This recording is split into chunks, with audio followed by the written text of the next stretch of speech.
done. I don't know, the mask is so strange. I know it's a still. This is still.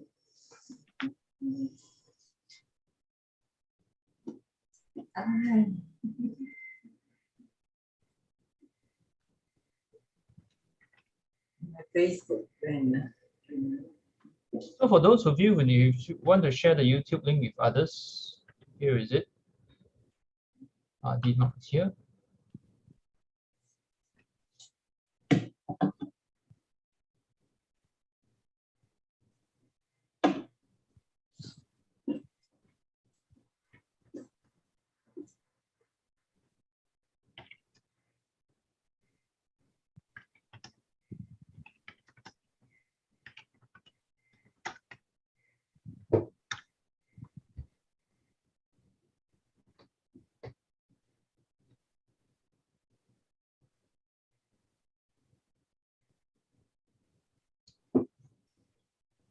So once again, on behalf of Mount Carmel, welcome to everyone, both Carmelites and non-Carmelites. It's good to see all of you. Most of you, I think we haven't seen for a long, long time. But it's a bit deja vu, right, Pastor David? Sometime this year, last year, sometime this month, last year, we were running workshops during circuit breaker.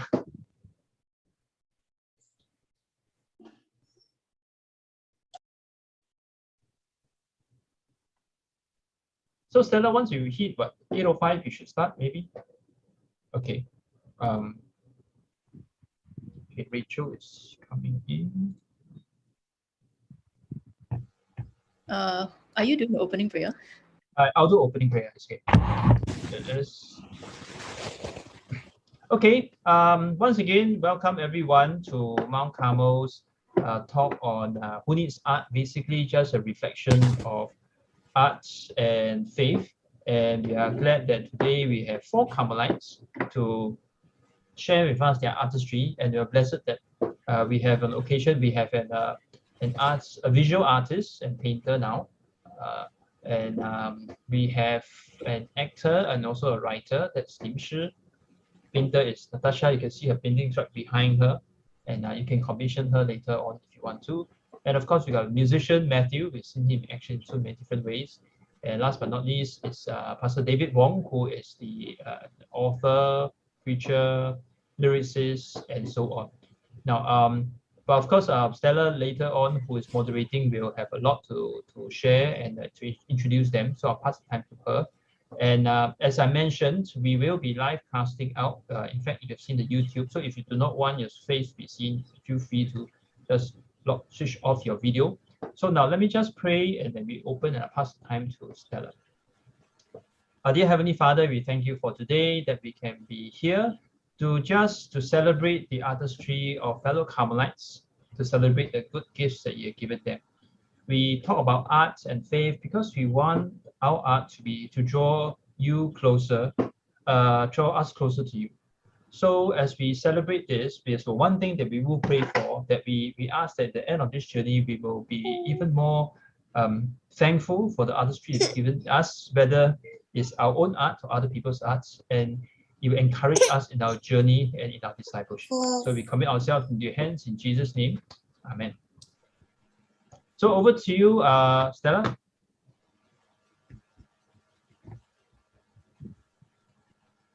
Okay, hi everybody. I'm really glad to see there's a lot of people who came for the talk, not just Carmelites, but also people from other churches. And also welcome to Dean, Mark, and Cheryl and Andre, who found us on the Carmel Facebook group. So it's really great to have so many people here.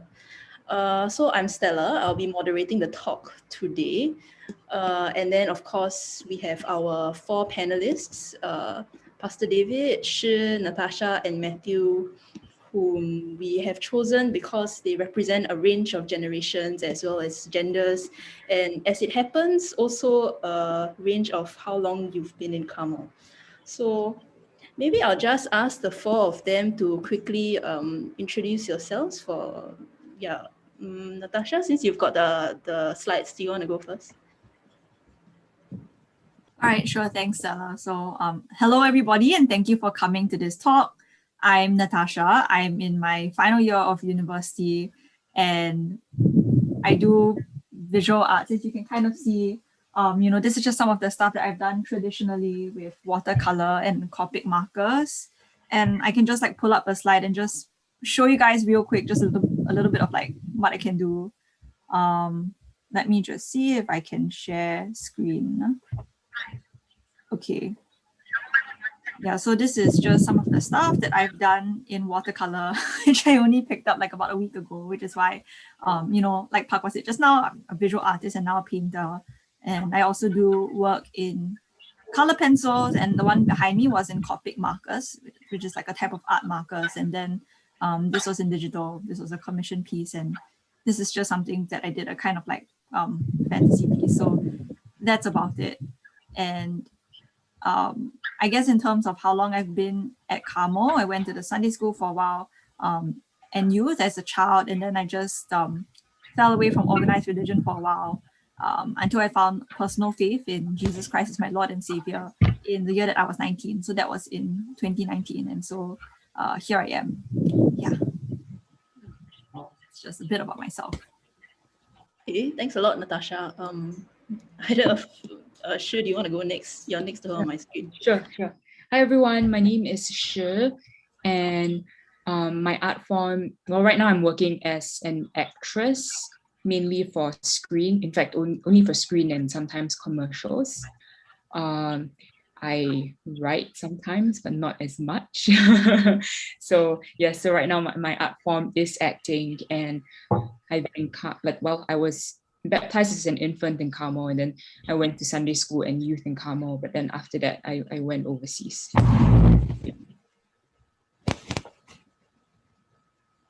Yeah, Shi is actually in Batam filming for a show right now. Yes, and right now I'm in Batam filming for a show. So hi everyone from Batam.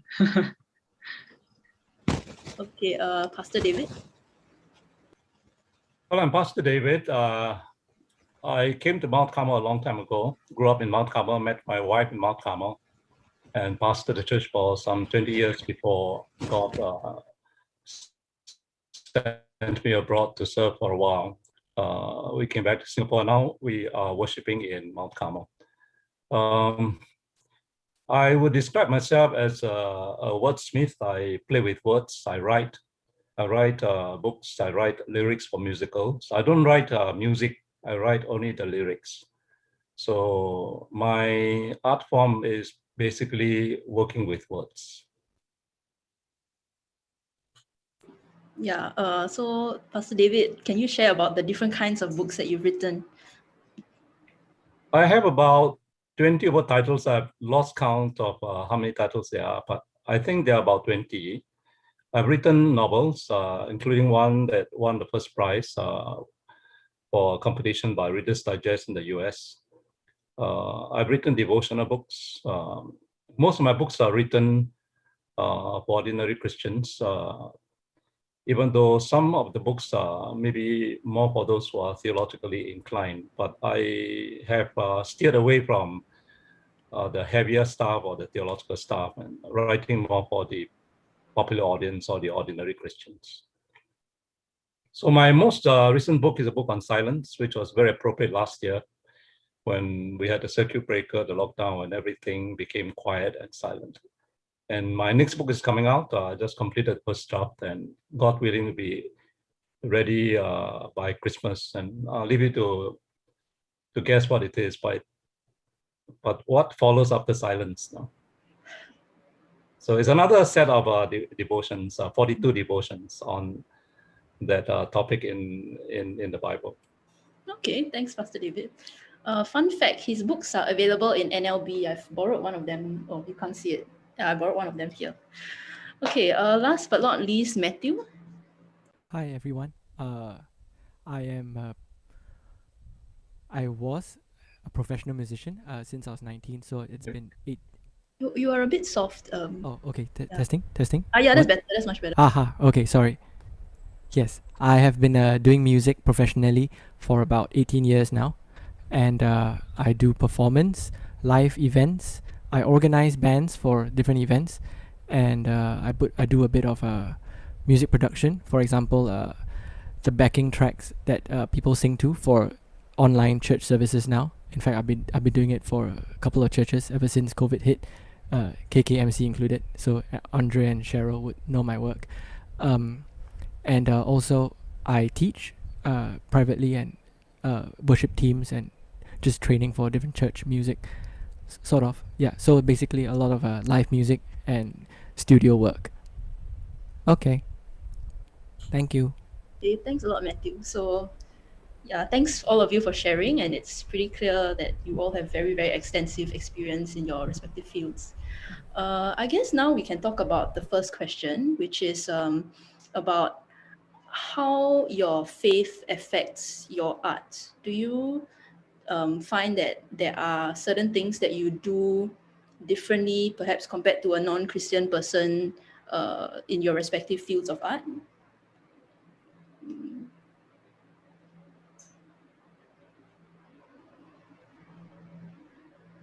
Sorry, am I going first? You can Oh. if you want to. Okay, wait. Where's the question? Wait, Pakwa. I'm going to get a question back. How does your faith influence your art? Oh, okay. Okay. Yes. This is not art influencing faith. Faith influence art. So as a Christian in the professional music industry, we have to make conscious decisions about the art that we do, the music that we do. Like I was saying in our first meeting, a lot of the music that you hear today, well, ever since the 70s, was about sex and drugs. And so we are more of the, well, in the 70s and 80s, more satanic worship. So I don't really dabble much in that. A lot of my employers are government money, so a lot of it's family friendly. And we do weddings, so not much chance for all that bad stuff. But when we do all the pub work, the club work, probably you're in an environment of well, the worldly stuff, whereby there is a lot of I guess paid companionship and alcohol going on, and you just have to choose to be part of the environment without being absorbed into the environment. So I think that is, so that's how the art itself, how does the faith influence the art? It's I would say the biggest part is how we relate to different people, so that there is a lot of opportunity to be mean or competitive. But being a Christian, I think we can be nicer, and then people can tell, because artists are very emotional and potentially vindictive people. So we can subscribe not to that. Yeah, we can be nice people. So they're like, oh, nice musician. Yeah, it's a rare thing apparently. Okay, thank you. Yeah, and I think just going off on what Matthew said, I think in the arena of professional arts, and especially for let's say for acting, for TV, people can be very competitive and very catty, and there's always a lot of comparison going on, and people are always kind of trying to network and build relationships and things like that. So it really does take a lot of effort on my part, at least, to try to present more Christian values and a more Christian character. And I think just personally, it's a very difficult industry to be in. There's a lot of struggle, there's a lot of rejection, there's a lot of uncertainty. So I would say that I have been humbled a lot repeatedly. Since the beginning, I started in this profession until now. I feel like every experience is a humbling one. And it's really about God teaching me to be more patient, and to really learn how to wait on Him. I'm not waiting for a specific result that I want, but really just to wait on Him. So, and also just in terms of like empathy, learning to relate to my character with empathy. It's just the same as relating to any other person. As a Christian, learning to listen to my character, learning not to judge my character, learning how to walk in their shoes and to see the world from their perspective. So it is a character, but what you're really doing is trying to understand another person from their perspective. Yeah.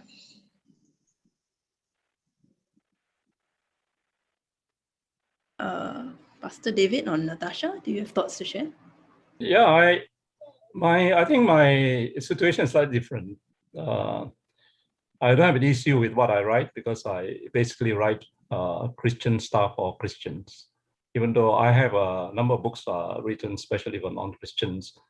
I think the issue that writers face, especially published authors, is you every time when you publish a book, you wonder how it will be received, and sometimes it becomes an ego issue.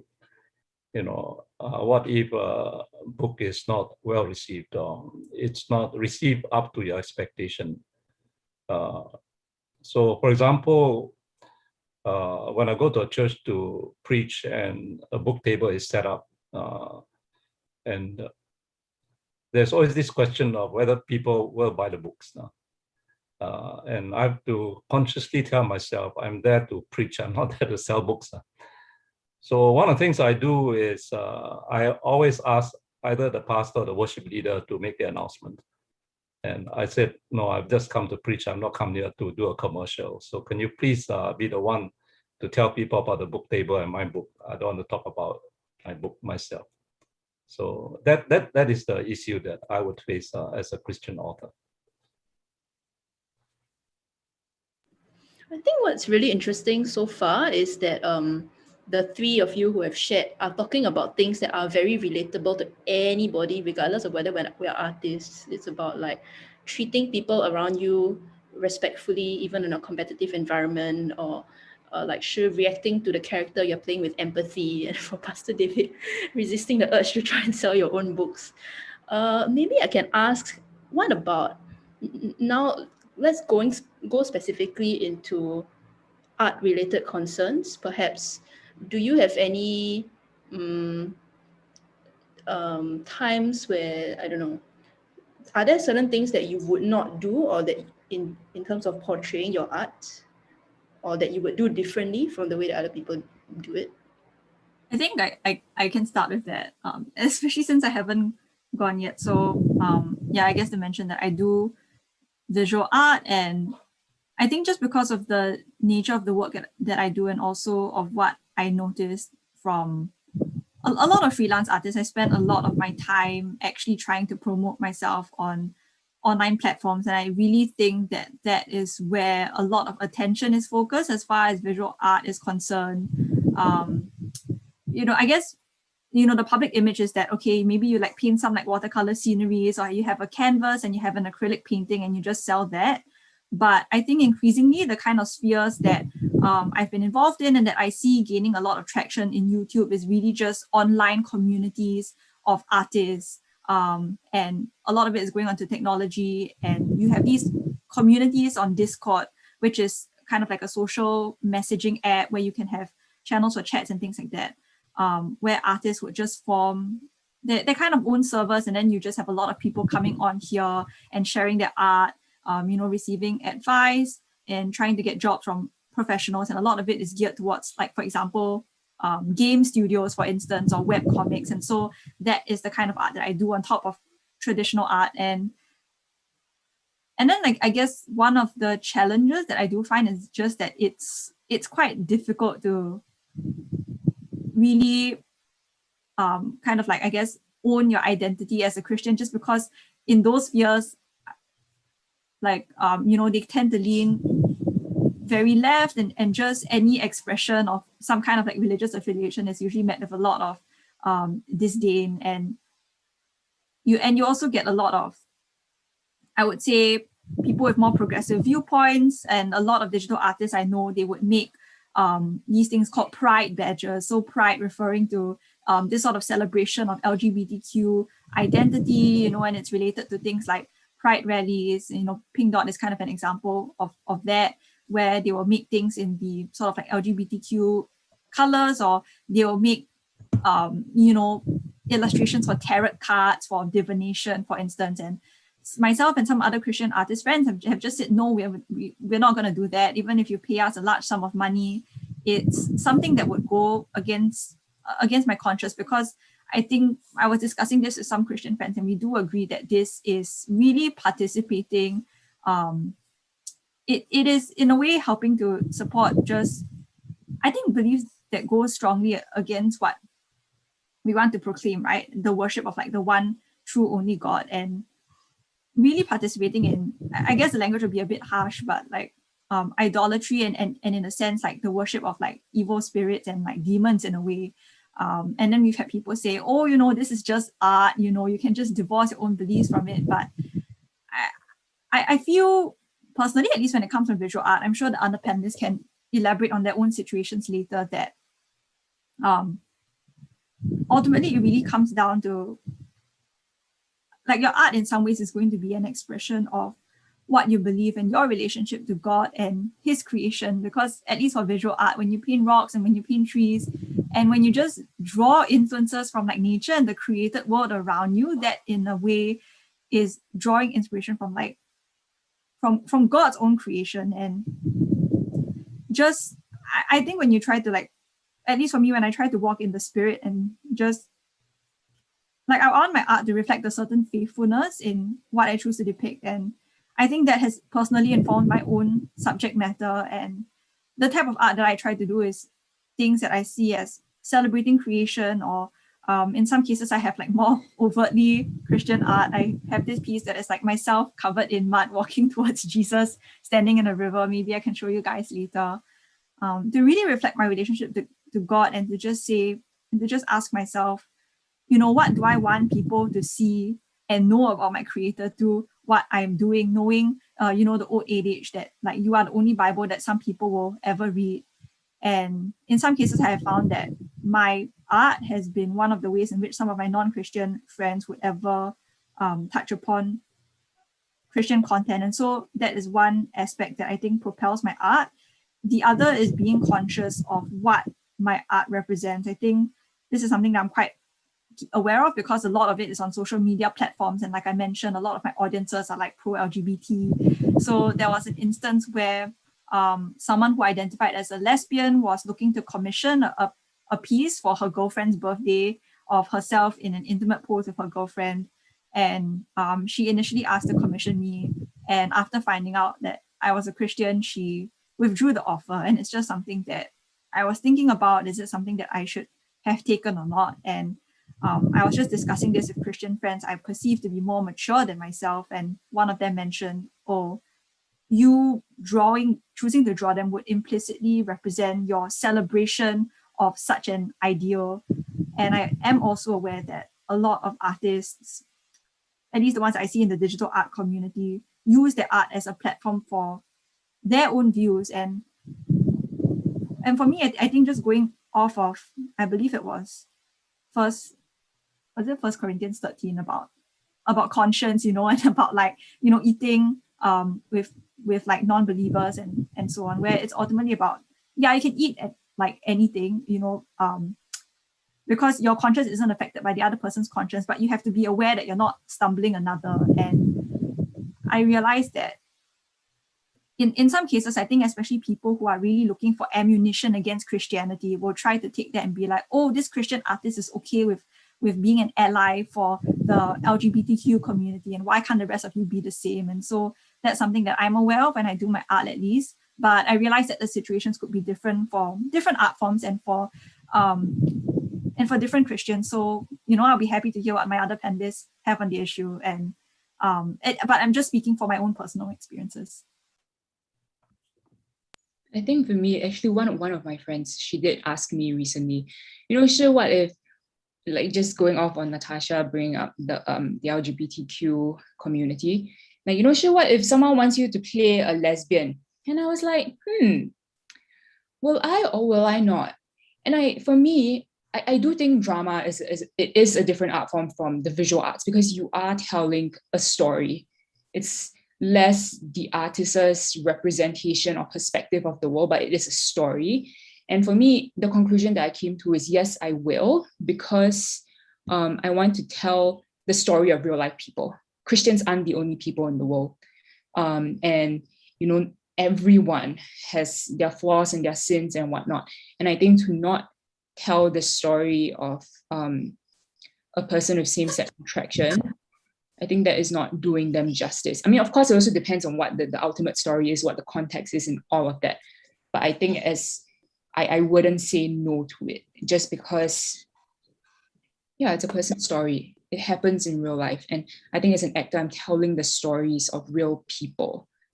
Then also a lot of people ask me, will you do nudity for screen? And my rule, I mean, I've never been asked, but my rule is I will not do anything that it will be super awkward for my brothers and my dad to watch. It's not a moral issue for me. It's just I do not want my dad or my brothers to see me on screen like that.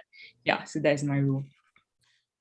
Could I just jump in here and say something about story writing? I have written quite a number of stories, and these stories are written more for the non-Christian audience. Even though I try to communicate gospel truth and Christian values.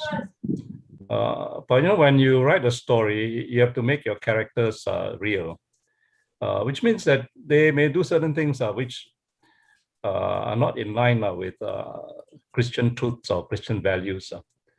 I suppose it's the same thing with other art forms. You are trying to represent life as it is, not as what it should be. I think that's where we are going. That's what we're talking about.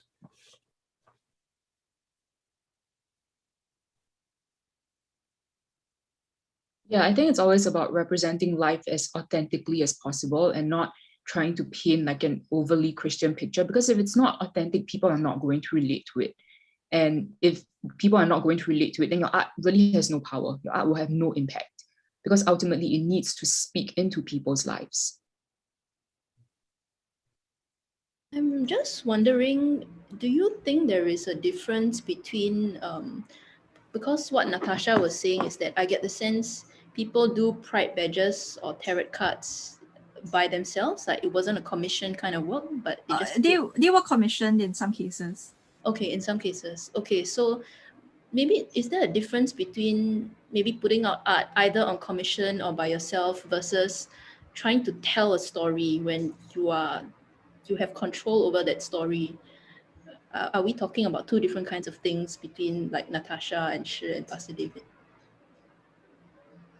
Yeah, I would think so, because I feel that as a visual artist for Natasha, I'm sure if you're not being commissioned and you're just doing the kind of art that you want to do, I don't see why Natasha would be doing pictures of tarot cards and like spiritual symbols and whatnot, unless there's a bigger story that she wants to tell. But I think as an actor, I am telling someone else's story. I mean, I do have a realm of control over how I interpret the character, but the fact remains that the script is there. I do have constraints that I need to work within, and I still have to listen to the director. So I feel like my main job as an actor is really to listen to my character, empathize with my character, and not judge my character. Because once I do that, there is no way for me to portray my character authentically. But of course, I feel like actually writing the story is a completely different matter altogether. And I suppose Pastor David will have more insight on that.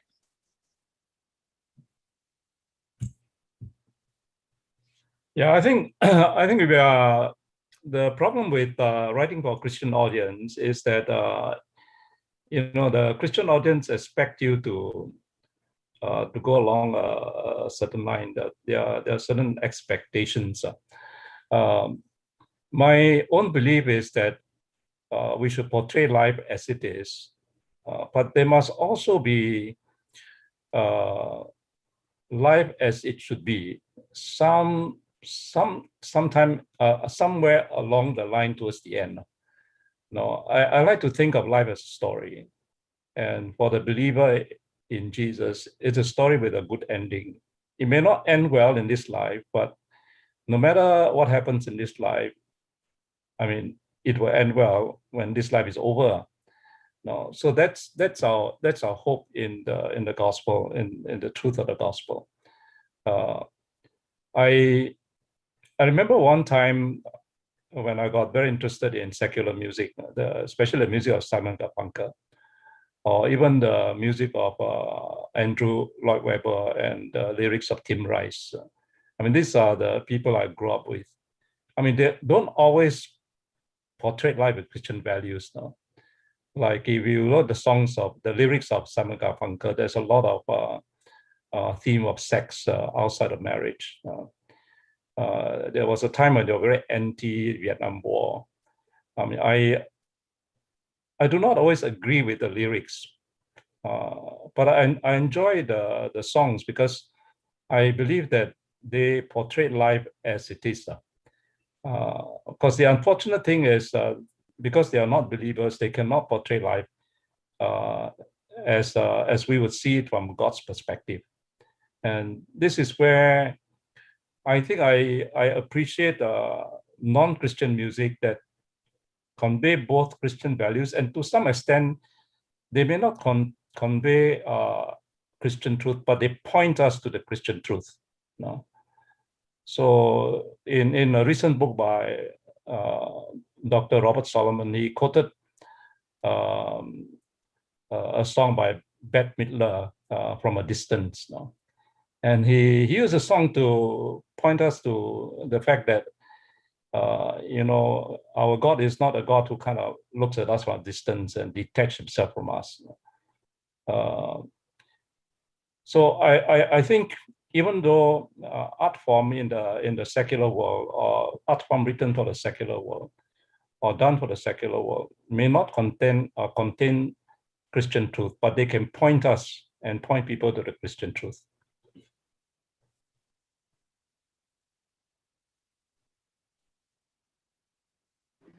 Matthew, I was wondering if you have anything to share on this topic. In America, for the churches, right, there are churches who, for worship services, they choose to hire professional musicians who are non-Christian for their worship teams. And so the question for the congregation is, are you okay to worship God with an accompaniment, with accompanying music that is played by non-Christians, right? The reverse question is, if you are a Christian, can I, as a professional musician, be hired to play for a Hindu, Muslim, or a Buddhist worship session? And I will have no problem with that. So that's why I disagree with Natasha's stance about your work is a representation of your faith. But I understand there's a distinction, because in Natasha's case, the artist and the composer, if I were a composer, if I were Dick Lee, and all my music is tied to my name, if I'm Monet or if I'm Bach or something, then people know, oh, that's a Monet, that's a Pollock. Yeah, so they associate your art with your person in your life, and it's all one thing. So for me, I'm more backstage, I guess. I'm not front stage. I'm not artist with an E. I'm artist without the E, and therefore I am allowed to make these decisions because no one would recognize me on screen. Usually on stage, we are in the dark, and the dancer or the singer is the one in the spotlight. So if I were that singer, if I were JJ Lin and I was singing the National Day songs, leading country, and then if it would be easy for people to judge, like, oh, he's leading two lives, he's a hypocrite. On Sunday he goes to church, but yet on Monday to Friday he's some kind of murderer on screen. But even then, there's no problem, because there are people I know in theater who, although they're Christian, they also play Buddhist monks. They are also burning joss sticks on TV. They're doing the full rites. There are Buddhist artists who are also playing Christian music. Like for weddings that I've done, the Christian couple, for some weird reason, have sort of insisted that they want a worship thing at their wedding. And so I'm the only Christian on the entire band. There are 5 other people who are non-Christian, and they're enjoying this Christian music. It's like, oh, your music quite happening. Yeah, all these Malay Muslim people are enjoying Hillsongs. They're saying, oh, your music got a bit of rock. Huh? So they're enjoying our music. On the artistic level, I think if you take away the religious part of it, I think they can all appreciate it, just as I appreciate Indian spiritual music, which is the Ravi Shankar stuff. I'm sure there are people, I mean, that's the whole other argument about yoga. Can we Christians do yoga without the whole Hinduism thing? That's also a different thing. So yeah, I draw the line at rape and pedophile, I think so, molest, I get all the stuff. But otherwise, if it's religious or if it's, I'm still okay. Yeah, sorry. Thank you. Matthew, I think you shared before that you don't feel comfortable to play music that's, for example, about sex and drugs.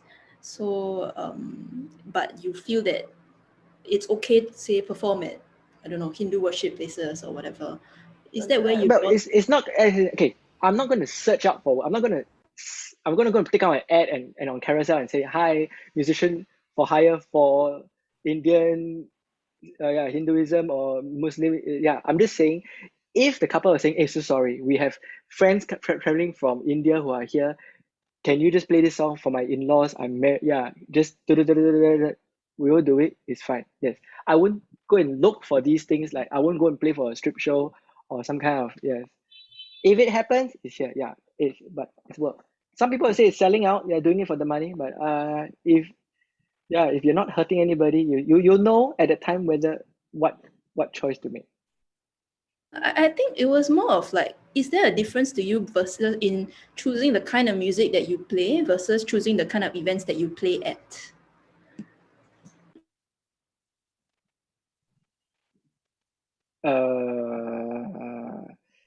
There are some events, I don't know, some D&D, I don't know, maybe some the pubs, the clubs, I don't know, the sort of music they request would no, okay. If I'm in charge of the music, then we would steer away. If I'm not in control, like Lim Shi is, if the script and the director is in control, then we have no say. Yeah, I don't have Natasha's freedom of choosing which commission to take or not. Yeah, same. Going off on that, I really don't have, I'm not a big enough actress. I'm very small fry to choose the kind of roles that I want to do. So I was telling Stella before that a lot of my work, actually, I'm doing roles like the crazy ex. That was my very first job on TV. Crazy ex-girlfriend who chases her boyfriend and wants to kill him with a knife because he refused to marry her. That's how melodramatic and like out there it was. So these are not like honorable Christian women, you know. So it's that it's not, if I was going to say no to every job, number one, I would have no work. Number two, I would have no money. And number three, that's not a good reflection of life because I have so many non-Christian friends. I have so many friends who I'm sure are dabbling in various sins. I mean, I myself am a sinner. I have my own struggles. If I'm going to say no to certain kinds of work and certain kinds of roles, then I need to have Christian integrity and not be friends with anybody and not even accept myself because we're all sinners, right? If I'm really going to take it to an extreme. Yeah. Okay, I think we've had a very interesting discussion on this topic. And we have covered only the first question, no? Yeah, we've covered only the we first need to go question. on because we have many more questions to come. It's mainly two main questions. Yeah, so we've seen a range of views, and I think we've also seen some distinctions in the kind of scenarios. How, like, in what situations does your choice reflect or represent who you are as a person, and in what situations is it not? For example, if you are telling somebody else's story. So I don't think we are trying to come to any conclusion here. We're just trying to hear different people's views, and definitely if you have views on this, we are very happy to hear during Q&A. Now I think we'll move on to the second question, which is how does your art influence your faith? Do you feel that you see God differently, or you understand more about God through your art?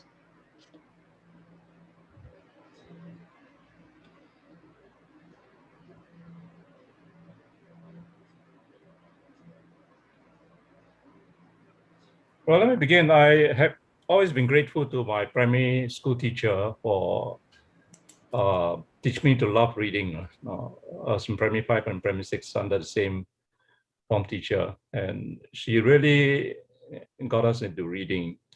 And I was a voracious reader from that time onwards. And I have found that the way to understand the Christian truth, you need to find the right words. it is said that nothing is real until you can find a word to describe it. I mean, some of us have certain feelings, and we can't know what those feelings are unless we find the words to describe them. So I think the same thing is true of the Christian faith. How do you understand the Christian faith? How do you understand Christian truth? Unless you're able to use words to describe what you believe and to express your convictions. So to me, the greatest help as a writer to the Christian faith is that I'm able to express my faith in words, and I think there's a richness in gospel truth when you can find words to describe them. In fact, we would say that when you try to understand the gospel, you just can't find the words to describe it. It's inexpressible, but we still try to find words, and very often these words are word pictures. You use pictures to describe spiritual truth, like how they describe the death of Christ on the cross. So you use the word ransom. Ransom is basically a picture word. You pay a ransom to free a captive, or use the you use a word like redemption, to redeem something, to take back something that you have lost. So I find that being a wordsmith helped me to understand what I believe and also to express what I believe, and also, of course, to help other people to understand what they believe.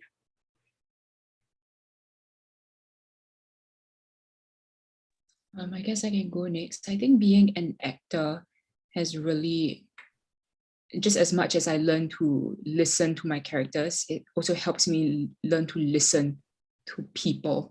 I think I've become so much more sensitive to other people's feelings and where they're coming from.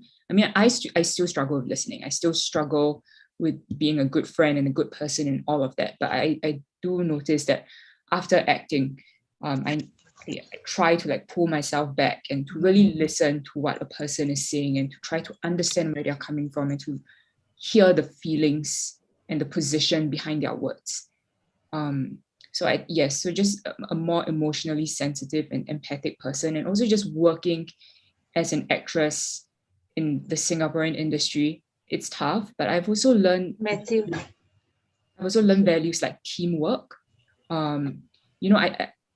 I can definitely be very arrogant as a person. I think back then, or even now, I still think this way sometimes, like being an actress, being a performer, it's all about my performance. I only care about my performance. But the fact of the matter is, my performance is affected by other people. We're all in the same boat. So I need to pull you up to make sure that I also give my best. We all need to give our best together. If the other actor is not performing, I'm not able to give my best performance.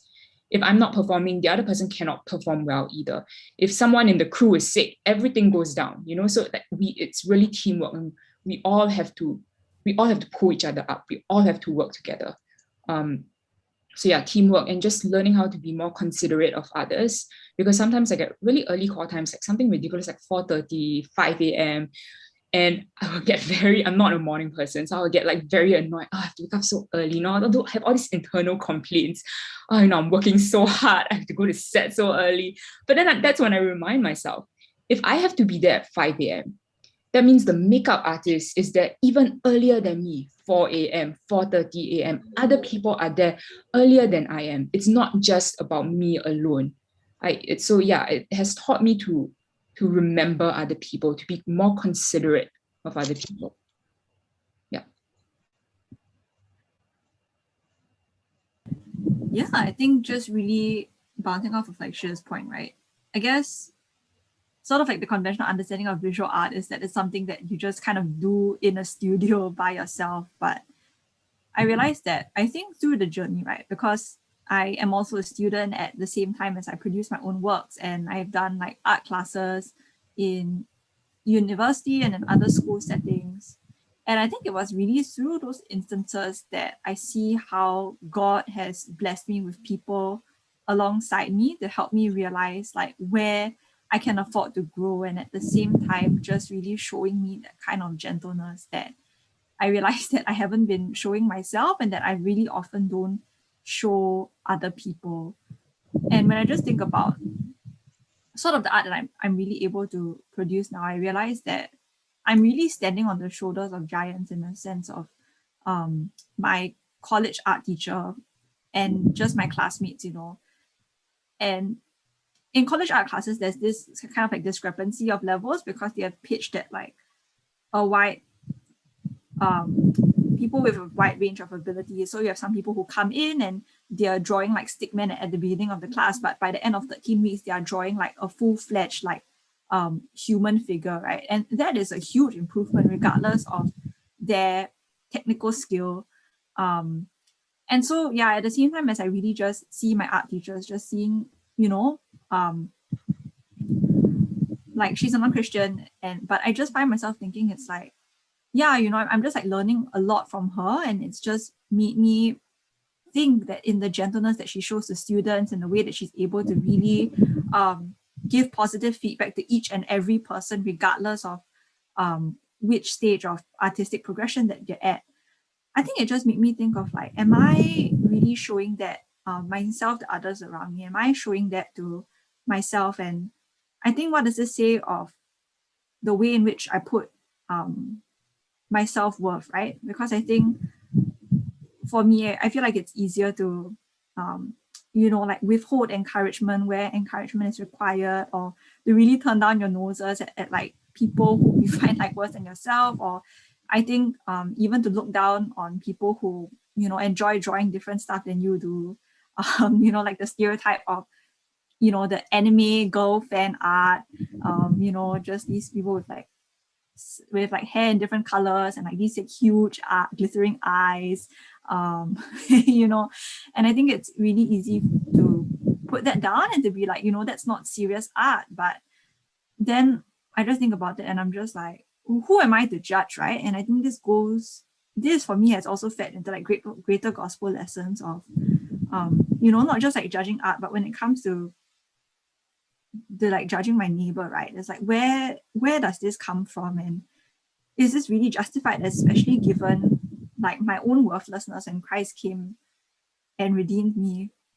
Yeah, it's just little things like this that makes you realize that actually, you know, you're really not alone. And I think through art, I've been seeing how God has used like even my classmates and my teachers who are non-Christian to really just uplift me and to guide me to reflecting deeper on these lessons that apply more universally. And I think on top of that, art has given me a vocabulary actually to understand certain concepts and to just make me reflect deeper on my faith. And I think it's one thing to read about Jesus being crucified, and another thing to, for example, when you see it on screen and when you paint it on a picture and you see the blood red of the wounds. Or there was even this 13th century, I think it was a German tapestry that showed Jesus as a leper, Jesus with leprosy. And it's just like, wow, you know, like how do you react to that? It's when you see it visually that becomes more visceral to you. And I think it really just challenges what you assume of the faith and like how you see Jesus and how you see God. And for example, like if I were to look at a leprous Jesus and if I were to recoil at seeing his body, and then it's like, what does that say? You know, what does that say about, you know, like, I guess just your heart and the ways in which like I've understood my relationship to God and the ways in which I've understood my Christianity. But I think just to go back to the vocabulary point, there was this Gospel Coalition article, like I'm on Gospel Coalition a lot, and it was on complementarianism. And I think it's a topic that I've kind of like been struggling to think about. And the front image of the article was a picture of a color wheel. And so a color wheel is kind of like a wheel, and then it shows like the different colors like red, orange, yellow, green. So it cycles from warmer to cooler colors. And when you look at the colors on opposite sides of the wheel, those are called complementary colors, where they complement each other because each color isn't the same hue, it's not the same temperature, but they work together because they are different and because they help to bring out each other's strengths.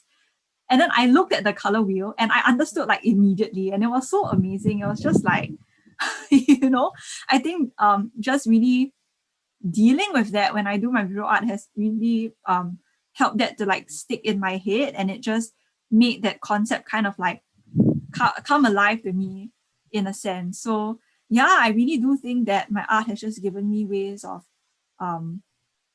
maybe I don't like draw theology from it per se, but it's really helped me to like understand and to ask myself deeper questions about my own faith.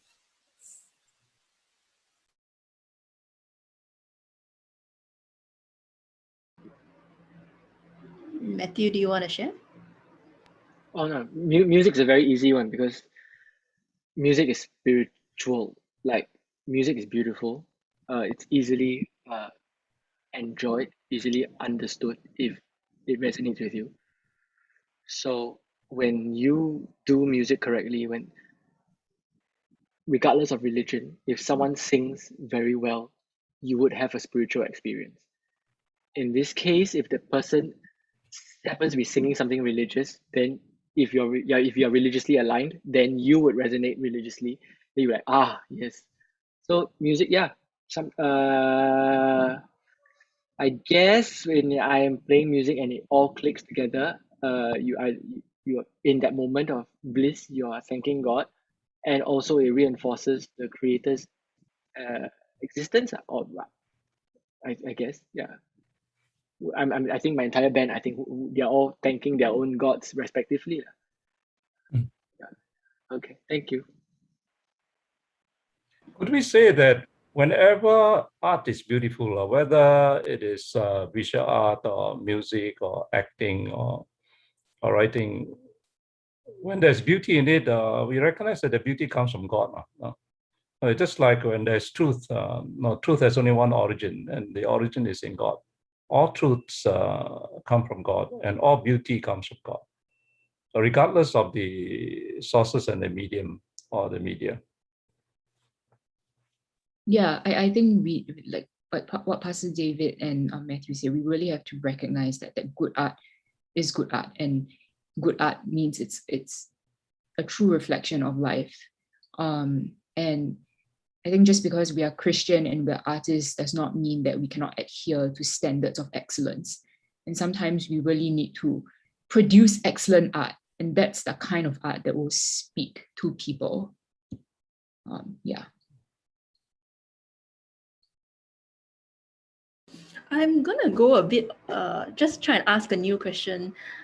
When I was speaking with Natasha before, we were talking about what is good Christian art, and we both said that, you know, a lot of times you think of very overtly Christian art, like it has to have a cross, it has to show a scene from the Bible, and that often that's not really what appeals to us. So what do you guys think is good Christian art? I think we've already touched a bit on it. Shi and Pastor David, we've been talking about it portraying truth. Sorry, I'm just going to speak very quickly here. I know I'm talking a lot, but I was reading this book recently. It's called Culture Making or something about Andy Crouch. And he's a Christian Harvard professor. And he was talking about how there's this movie, I cannot remember the title of it right now, but it's very, very, very explicit, very sexual, very graphic. And the director is Christian. So you may not think that, hey, this is the kind of movie that a Christian director will produce, will make. But the point is, this director, he shows the consequences of such a lifestyle, the true consequences of such a lifestyle. It's not glamorized, it's true, it's real. You can engage in all these really destructive choices in your life, and these are the consequences that you're going to suffer regardless of whether or not you're a Christian. And there are no overt themes of Christianity in this movie, but it's real life and it's Christian because it's truth. And so I feel like that's what good Christian art is. It's not about Jesus, it's not about the cross, but it's really showing life as God intended it to be. Life as it should be, yes, but also truth is truth. You know, if you do, like, let's say you do A and you get the consequence of B, that's truth, and that's Christian. I mean, that's from God, because that's the way that God made the world. There are certain laws to things. You know, if you're going to, if let's say if you're going to cheat on your spouse, and then your spouse divorces you, that is a natural consequence. we can see it as godly because that comes from God. We don't want to be cheated on by our spouse, but it's not overtly Christian at the same time. I'm not sure if I'm making sense, but yeah, that's the kind of direction that I would go into for Christian art.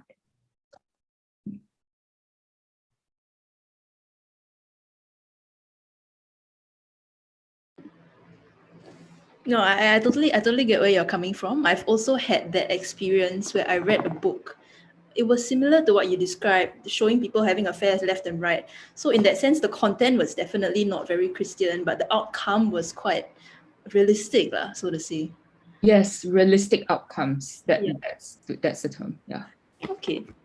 Okay, I realize that we have about 5 more minutes. I want to just ask, this is actually the seminar title, so to speak.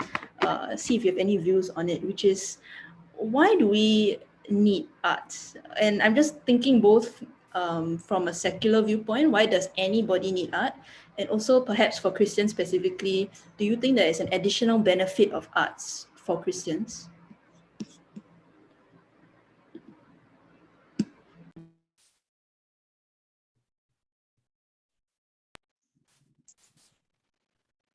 Sorry, I'm just going to skip straight to the first lesson of art school when you go to university, where the guy is like, what is art? Art is objective. What is beauty? What is art? What do you consider art? One person's art is another person's rubbish. Okay, anyway, if we don't have art, then what are we living for? If you follow the path of Singapore, you go and make all your millions from banking, law, finance, medicine, whatever, all that stuff.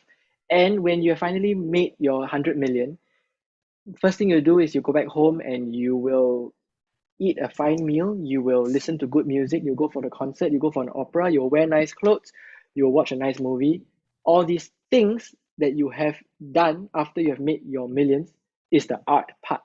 So one might say that art is the final goal. So that is what we're trying to say. Like, I mean, what is it for? If there was no point of art, then there's no point in. But again, we're talking also about if you are, unless you're seeing it from the angle of seeking pleasure, then art is pleasure. Culinary arts is pleasure. I don't know. Yeah, the art of massage is pleasure. I don't know. Everything is artistic. So it could be a very hedonistic approach, or it could just be I'm pursuing beauty, and beauty is life, and so that is itself a different philosophical exercise. But yes, art is life. Well, I can't imagine a life without books and without music. No, I really cannot imagine what life will be like, especially music. I mean, we just take art away from life. There's not very much that's left. So I'm grateful to God that He created us not just as human beings to survive on food and water and fresh air, but He has given us the gifts of all these beautiful things in all the dazzling variety of art forms. Mm. And they're meant for our enjoyment.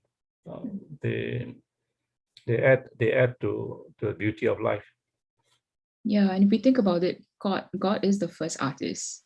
Yeah. I mean, what is art about? It's about creativity, right? Creative power, and God created this world, God created us.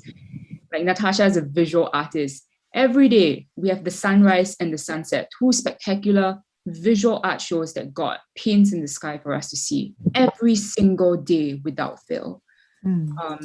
So yeah, creativity is part of God's nature. Creativity is a gift that God has given to us. And just very quickly before I let Natasha speak, last year during COVID, Singaporeans were saying that, artists they're the least essential of all workers. Yeah. They're the lowest on the totem pole. And then, so there's a very famous Singaporean writer presented this to a famous American writer, Margaret Atwood. So Margaret Atwood, she was like, well, yeah, maybe artists are not essential. But if you think about it, during COVID, during lockdown, what did you do?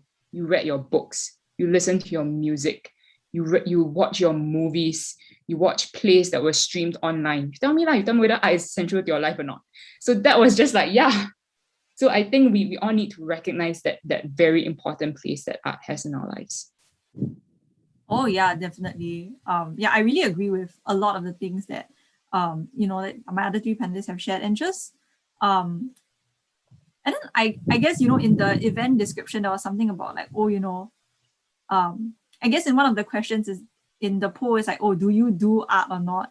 And in a sense, I think really, like Matthew also mentioned a bit of like having the fine meal, right? And then there are some things that you wouldn't really consider as art, but that you do anyway. Things like gardening, being able to nurture like beautiful flowers, cooking, being able to make like a great meal, for instance, right? And just things like dancing, and even just like the peaks of like physical skill, that itself is a form of artistry in a way. And truly, I think that like one of the ways in which I find that we're able to appreciate God's beauty and the beauty of what he made is through its excellence. And so I think one of the points earlier was raised about like, I think Shu, you mentioned this about like how like the art has to be like good on its own, right? It does have to achieve like this certain degree of like excellence, and like in art we would call it like draftsmanship, right? Something that makes you know that like, yeah, you know your craft and like you can do it well. There's a American Christian author named Dorothy Sayers who wrote an essay entitled Why Work? And it just goes into just really the gist of like, why should we work, right? And at one point she mentions how Jesus of Nazareth was a carpenter, and she has a sentence in the essay that goes to the effect of, the same hands that created the universe can't also be the same hands that will make lousy chairs. And if you think about that, and then she mentioned that, one of the ways that a Christian carpenter can honor his religion is to make good chairs. And one of the qualities that we're asked to meditate upon, and like in Philippians, and one of the qualities that is really praised about God is excellent. Whatever is praiseworthy, whatever is excellent, think about these things. And so in this sense, I think that has really inspired me to see art as a form of excellence. And you may not think you need it, you may not think you do it, but if you look around you, there's really beauty everywhere. And there might even be beauty in just the really insignificant things that you think you're doing. You might cook a meal and be like, this isn't much, right? But really that sort of like culinary skill and the ability to like put things on the plate, that in itself is a form of art. And so art isn't just something that you need, but it's also something that sometimes you do without realizing it. Yeah, I think it's not totally inseparable from the life of even, like the most like corporate-y minded, like, I don't know, like CEO or like investment banker or someone like that, Yeah. Okay, thanks the four of you. That's it for the panel discussion part. Now we're going to invite everybody to share your questions on the Slido.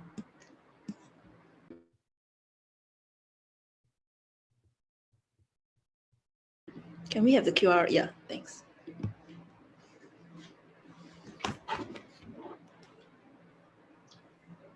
Well, as we are doing this, looking at it, the Slido QR code is given both on the in the chat, and also you can scan the QR codes.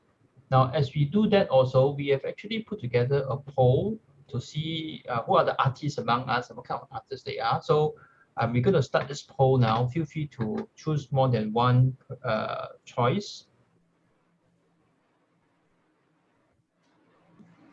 Just to get a sense of the kind of crouching tigers we have among our audiences. Yeah. Sorry if you are a florist, we forgot to put the flower arrangements and so on.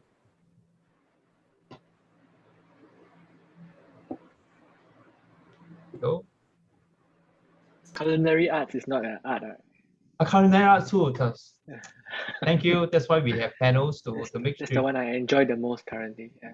Yes, that's what my son enjoys the most too. Baking is art too. Yeah. Oh yeah, definitely. My mom actually makes art with sugar. So she'll make like flowers out of buttercream, and she Oh, she actually did the decoration for my sister's wedding cake. Yeah, just like flowers made out of sugar and buttercream. So people do that too. There's also pottery. I feel like I know a lot of people who have taken up pottery Yes, over that's the right. circuit breaker. Yeah. That's right. Like I think out of my Insta stories, I think like 1 in every 10 Insta stories is someone like at a pottery studio on Instagram.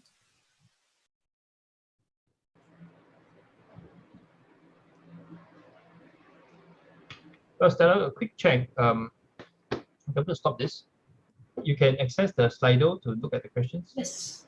Okay, so over to you to moderate. Okay, so far the top questions are 2 questions by Chi Ping, and they both relate to the question, why is it Christian art? Why are we talking about Christian art? And why are we not just talking about art? Because dystopian art can point people to start their journey to seeking real meaning. So yeah, I get the sense that he would like us to take a broader view of art and not just talk about Christian art. I don't know, I'm not sure if, I'm not entirely sure what the question is, but I don't know. Let me comment here. Yeah. I think, Chipeng, what you are saying is that we seem to talk about art from a Christian point of view, which I think is what we are doing now, because basically this is a Christian seminar. So we are looking at art from a Christian point of view. But I think we have also emphasized that, art is much bigger than a narrow Christian perspective. I mean, art is basically life. And as you have heard us say, it encompasses both the Christian and the non-Christian ways of life. So art cannot be squeezed into a narrow mold. It has to be seen in its largest perspective. But because the practitioners are Christians, we are evaluating the art we're involved in from our personal Christian perspective. And I think some of us have shared that we have tried to take the largest perspective possible. In fact, some of us may, 1 or 2 of us may be actually pushing our boundaries a bit, especially Matthew in his music art form. So I don't think we are trying to squeeze art into a narrow Christian mold. In fact, I think we are trying to make it as broad as possible without losing the anchor, the foundations of our belief. Yeah, I don't think there's I mean there is overtly Christian art and there is overtly non-Christian art, but I think most art would just be art, and we are Christians first who are artists. It's not about making Christian art, but it's about being a Christian who is an artist. Yeah.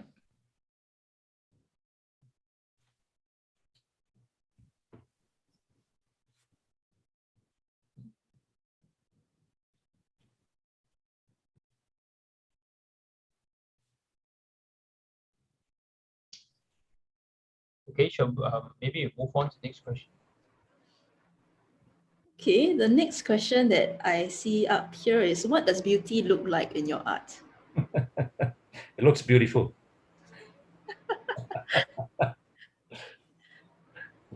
If you can define what beauty is, it's no longer beauty.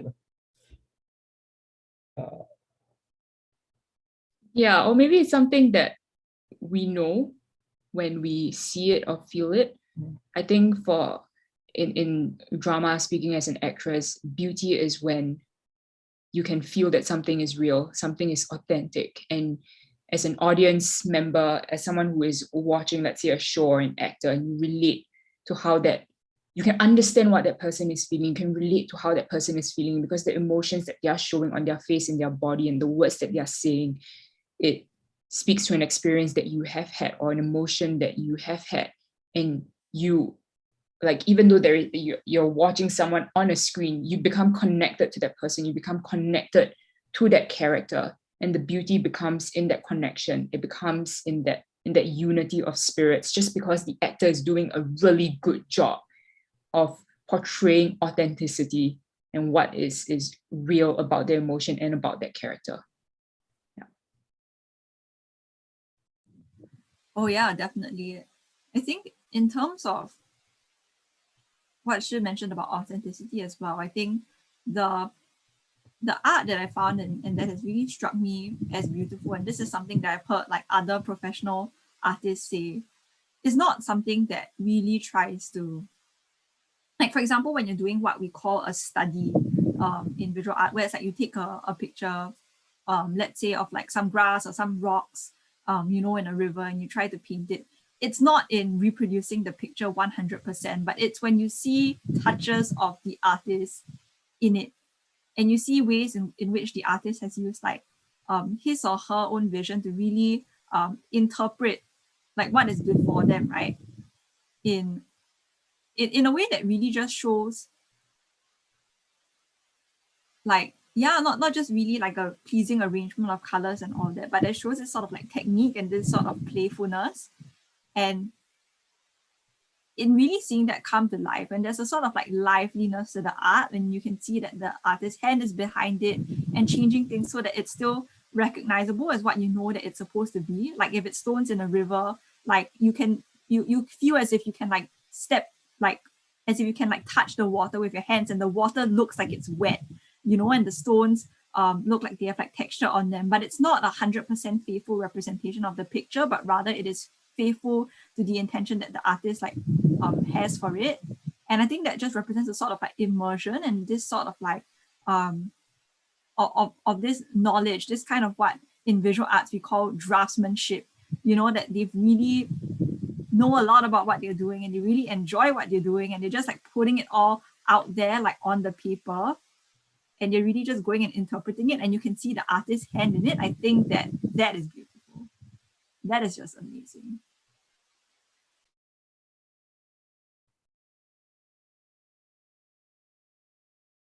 That's interesting. That's two different answers. Sure, you're talking about how beauty is truth. And Natasha, you're saying that beauty is when the artist adds some of their own view of the world into the art. Yeah, I guess in a sense, it might not actually be that far different, because I guess in the sense of like truth, right? It's like, yeah, you're really representing like what you see. Like if you see like grass in front of you, right? And then it's like the grass, you know, it looks rough and it looks like it has the texture of like of real grass, right? But the colors don't have to be 100% the same. Like let's say you can paint grass and you can make it like purple or red, but if it still has like the texture of grassiness, you know, and then I think that is what is considered as like beauty as well. So it's sort of like interpretation, but then it's based in this representation of the natural world, which I guess in a visual sense you could say is truth. And it's what I think I've heard, like, you know, I can't remember who this quote was, but it was really about like, oh, how in order to break the rules, like you have to know them. And I heard this applied in like a composing like music kind of aspect, and I think this also applies for art as well. So I guess it will be like an elaboration of the whole idea of truth. I'm just going to come back to this idea of beauty as truth, because I recall in our previous meeting, Pastor David, you were talking about how audiences want happy endings in their stories, and how you think that this has some basis in reality. Do you want to share about that? Yeah, we are created in the image of God, and part of the image is that we always believe that life must have a happy ending. Everything must eventually come together. And that is why when we listen to music or you watch a movie or you read a story, you know, you're not satisfied if it doesn't end with things falling together. So I can think of two, a movie and a musical. I mean, a musical that's made into a movie, Les Miserables. You remember how the movie version of Les Miserables ended? It ended with the barricade up and all the people who had died come back to life. Huh? You remember the last song that was sung? Now, all those who died in the musical all came back to life and they sang the last song. No, it was a happy ending. The same thing with Titanic. Now, the last scene in Titanic was all the people who died in Titanic all came back to life. They had a ball of a party after that. of course, with the two main characters coming together. I think if you ask yourself, why do we want this kind of ending, to a story, to a musical, to a play, to whatever, and I believe it is because God has put something in our heart to believe, to want to believe that no matter how bad things are, there's beauty. Everything eventually will fall into place. So, I mean, I enjoy good music, whether Christian or non-Christian, that has harmony, that has rhythm. And if I look at the lyrics, and the lyrics must make sense. Now, even though they may ask a lot of questions, they must point to some kind of answers. Yeah. So I don't know about visual arts. I'm not so much into visual arts, but as a layperson, I appreciate a piece of painting when there's harmony and there is some sense in it, no. Even though I think in terms of visual arts, I find it very difficult to define beauty. To me, visual arts is more visceral than cerebral. Yeah. So that's what I mean when I say beauty cannot be defined. Once it can be defined, it's no longer visceral, it becomes cerebral.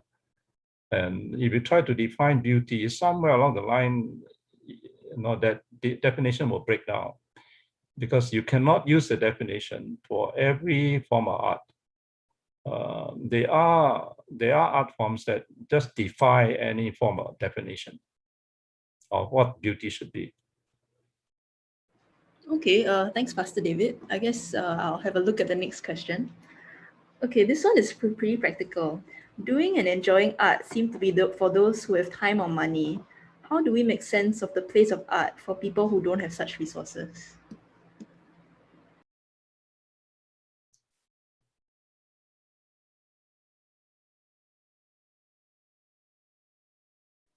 I think it depends on the kind of art that you do.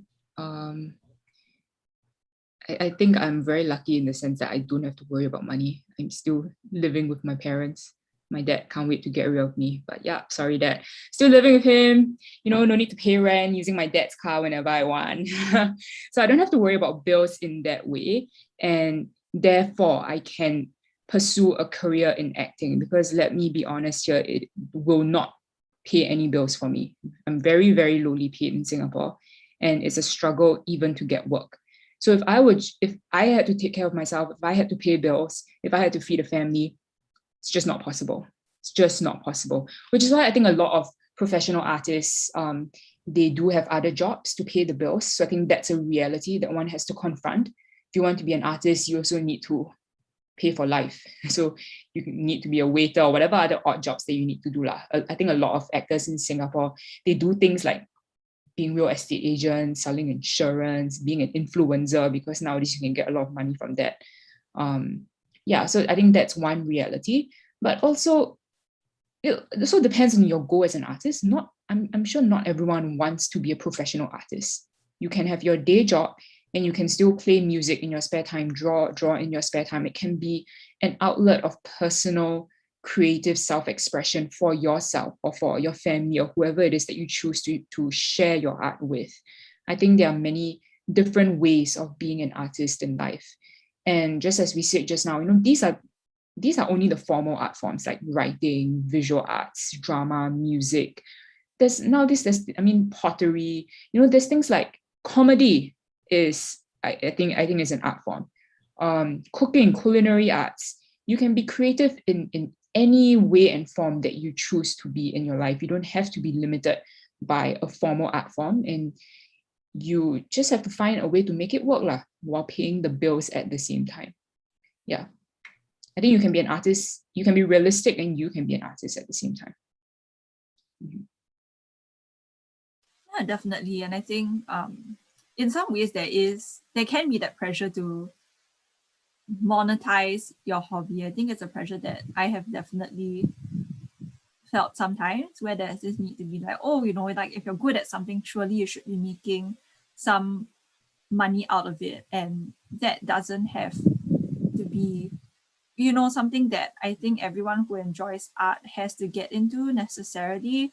You know, like what she mentioned, you can do it as an outlet of expression. You can do it just because it brings you joy. You know, like even like sketching in the margins like of your notebook with a pencil or a pen, that in itself can be art, but I think you don't have to feel pressured to make it into a vocation, definitely. Yeah, I guess that's just something that I would like to add, that yeah, you can still appreciate it and do it without necessarily having to make a living out of it. You know, you can take commissions once in a while, you can freelance once in a while, but I think there are unique challenges that come with becoming a full-time artist. And I think especially the strain of self-promotion and having to cater your art for an audience, right? Which is what happens when you start to make art into a career, can itself in some cases be damaging to your own ability to appreciate it. And so that is not a road that I think everybody who does art has to take. And I know some of my friends who consciously reject that, and they, like, for example, I have like some other friends who do art who just don't post it on social media, even when other people ask them to. They just refuse to accept money for commissions because they don't see it as something that they want to accept money from. And that's totally okay.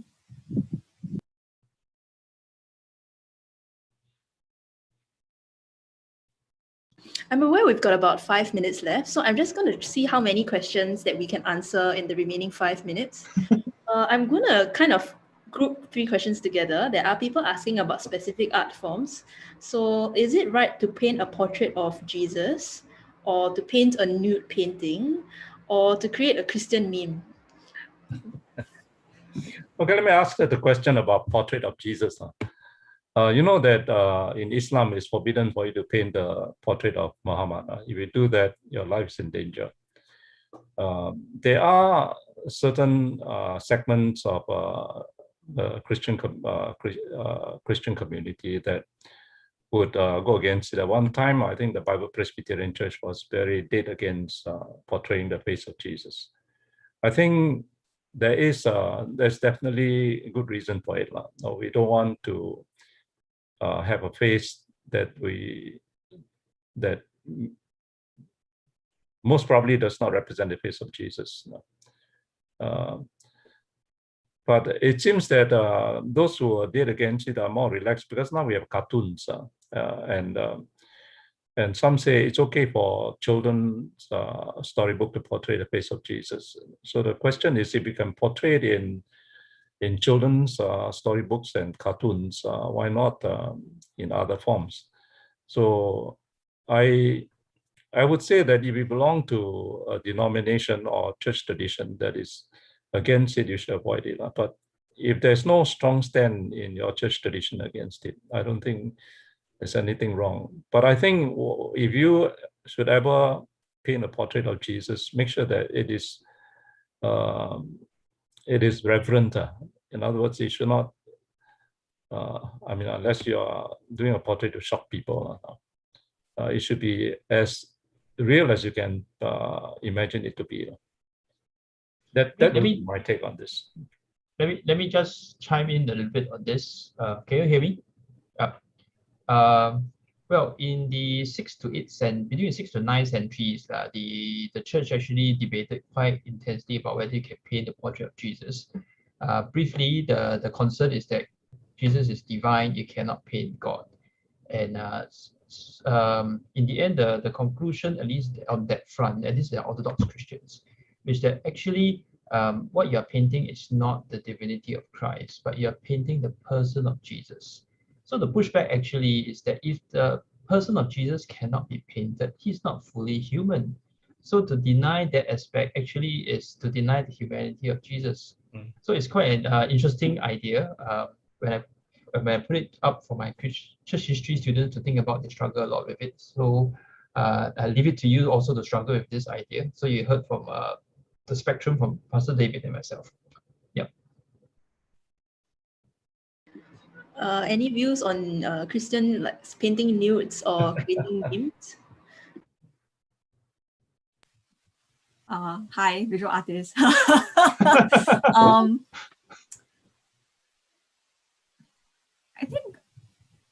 think just to add in a little bit, I think like Pastor David and Pakwa, they've covered it, I guess like very well. But just historically, if you look at Renaissance paintings, Jesus has been a very common subject of paintings where it's just him, or paintings where he's just the central focus. And I think one very famous example is, I think this was done in like the late 15th century, I thought we were Lamentation of into Christ. nude paintings, not the Oh painting yeah, of Jesus. sorry.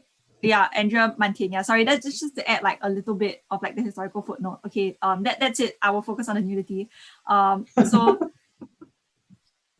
I think in terms of nudes, again, I don't think I can speak for like every Christian artist, but I feel that nudity, if you do depict it, it has to be done in a way that I think is not to create like shock value, and definitely not for some kind of like sexual appeal. There's a category of art online, like in the digital art community, called NSFW, not safe for women. And as you can imagine, there's a lot of nude art there, and there are people who draw like animals with human genitalia as an object of kind of like sexual attraction. And I think that is definitely not okay.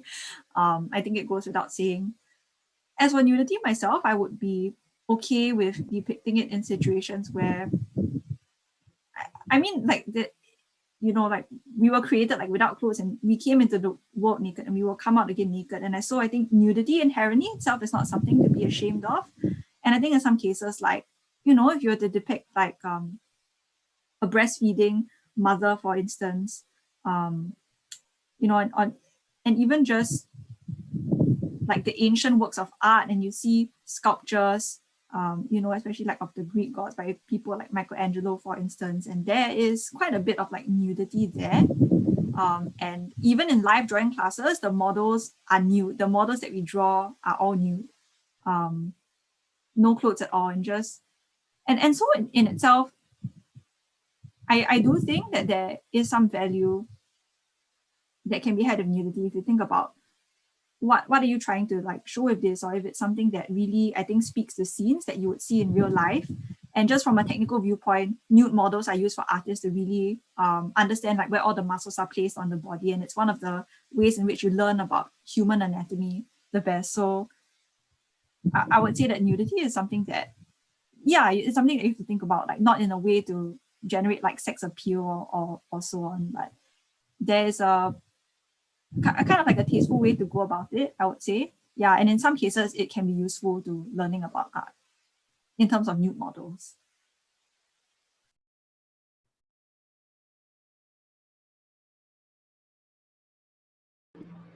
Can you remind us of the third part of the question? Christian memes. Okay.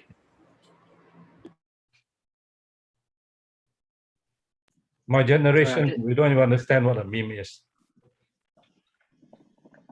Generally, for all art, there are, and for music also, they go into two types of questions. First, they ask the composer's intention, the creator's intention.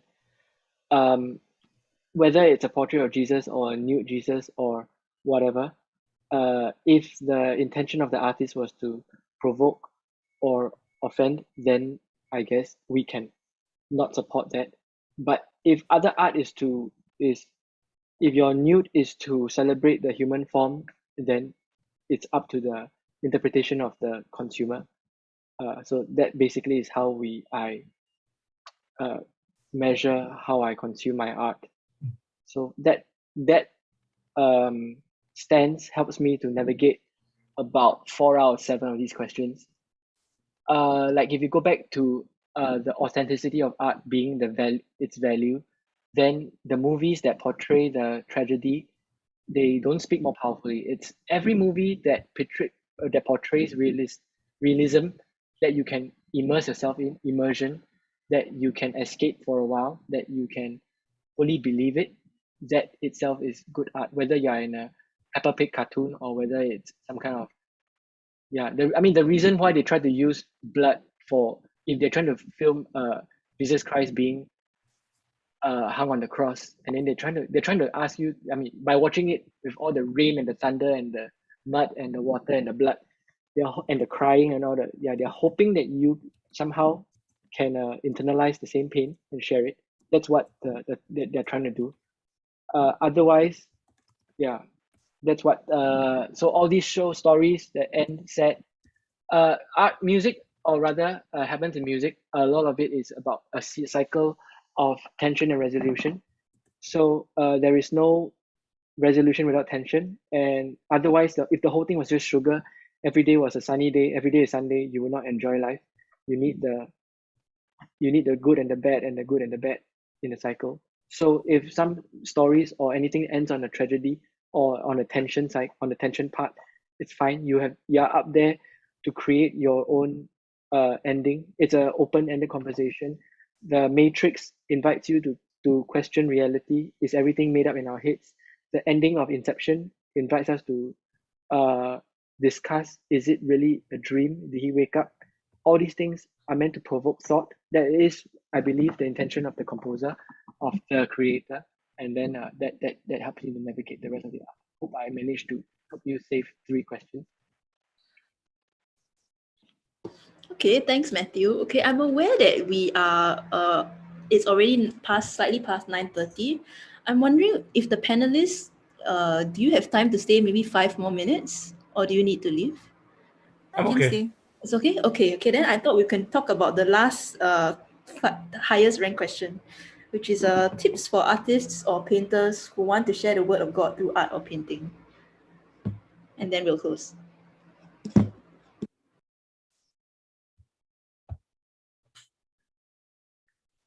I think just now, like a lot of what we said, just always adhere to standards of excellence, excellent art, and stories that are authentic, representations that are authentic. So not simply what you think the world should be. I mean, there is a place for that, but really what is happening in life and what people are experiencing. Yeah, I mean, that's my perspective. So excellence and authenticity. Because all truth is God's truth. So it doesn't have to explicitly be like, oh, Jesus died on the cross for your sins, you know. So I don't think Christian art necessarily needs to be that. Well, as far as writing is concerned, I believe there's a lot we can do to express the Word of God. I mean, I've spoken to people who are budding writers. They want to write. And they ask me, you know, where do I start? My point is always write if you have something to say. Don't just write because you want to say something. So you have to first to be very to be convicted about what you want to write. I mean, if you are going to write from the Word of God, you want to make the Word of God clearer to people, then I would say that, first of all, you have to be convicted. And secondly, you need to develop your writing skill to a point of excellence. I mean, there's a lot out there written by people. They have something to say, but it is not said in a way that is the best. And I don't think it brings any credit to God or glory to God if something that is so precious is said in a way that is rather shallow or simplistic. Yeah. So I think you need to develop your writing skill before you get into serious writing.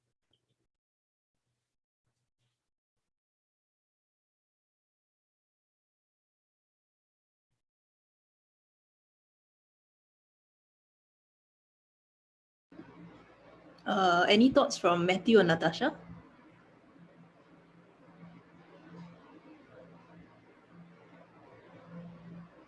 I just highly echo everything that has been said. Okay. Yes. Okay, can I just add one more thought? Yeah. I think there was another question about, all work of our hands is a form of art. So how can we as Christians encourage one another to dare live out the art that God has planted? And I want to say that our lives are a work of art. Maybe even just forget about the art. People look at who we are as a person fundamentally. So if we want our art to have power, if we want people to listen to our art, then we have to live lives of integrity. We have to show people what it means to be a Christian. We have to live that out in our lives in the first place. Because we can say whatever we want with our art.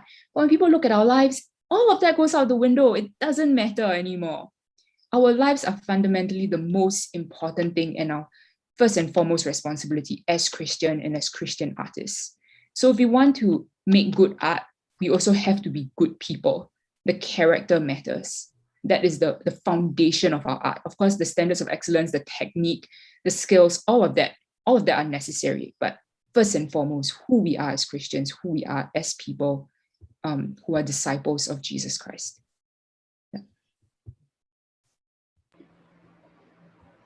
Okay, thanks, Shi. I think that's a really nice note to conclude our session. And thank you, everybody. Well, on behalf of, I think, the ECF ministry, I want to thank, first of all, Stella for a very good job in first-time moderation. Thank you very much. And thank you, of course, to all the panelists for sharing with us your ideas. And of course, it's an open-ended conversation. We just hope that this will be an inspiration and to further conversations that all the artists out there can have among one another. Now, those of you who do want to, if you ever want to share the video, the talk, you find it helpful, the YouTube link is here. And but this is before I ask Pastor David to close us in prayer. When we end, of course, if you want to hang around to just chit chat, have artistic conversations, you can do that also for the next 10 minutes. So with that, Pastor David, thank you. Yeah. Okay, let's pray. Yeah. Our God and our Heavenly Father, thank you for creating us and granting to us the gifts of artistic talents. We thank you that you have put in our hearts to seek after you and to express our love and desire for you in so many different ways. Even in ways that we are unaware of, all creative arts are pointing to you. You are the first creator, the one who created out of nothing. And you have created us to be creative beings, creating out of what you have created. So help us to enjoy what you have given us, and may all that we enjoy point us to the giver of all good gifts, the creator of all good things. Thank you for tonight. Thank you for all that's been shared. Help us to remember what we should remember for our own benefit, our own edification. And may we continue to enjoy what you have given us. Always remember to give you thanks.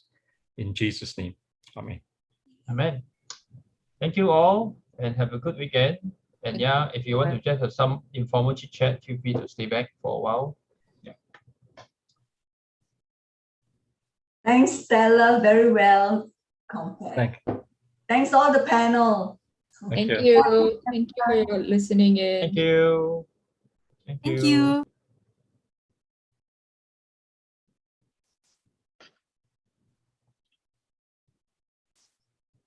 Well, even this panel discussion is some art form, right? Free flow improvisation, like verbal jazz, like that. Yeah. Paolo, do you want to turn off the YouTube cast? Oh yes.